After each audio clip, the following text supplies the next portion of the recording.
Удмуртия теперь не боится сложных производственных задач. Заниматься ими будет зеркальный инжиниринговый центр, в котором объединят усилия ученые и представители промышленности региона.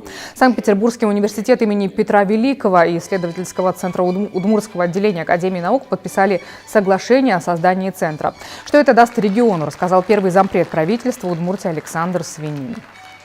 Наше предприятие, промышленное предприятие ОПК получит возможность использовать разработки и научные труды коллег из политеха Санкт-Петербургского при поддержке нашего отделения Академии наук. Вот, если говорить простыми словами, соглашение даст именно это. Наше предприятие без посредников, без каких-то сложных процедур смогут использовать эти разработки для создания новых продуктов. Мы эту деятельность только приветствуем. Такой центр может взять на себя создание виртуальных прототипов, проведение виртуальных тестов и испытаний, все виды моделирования. В Удмуртии это касается прежде всего оружейной отрасли.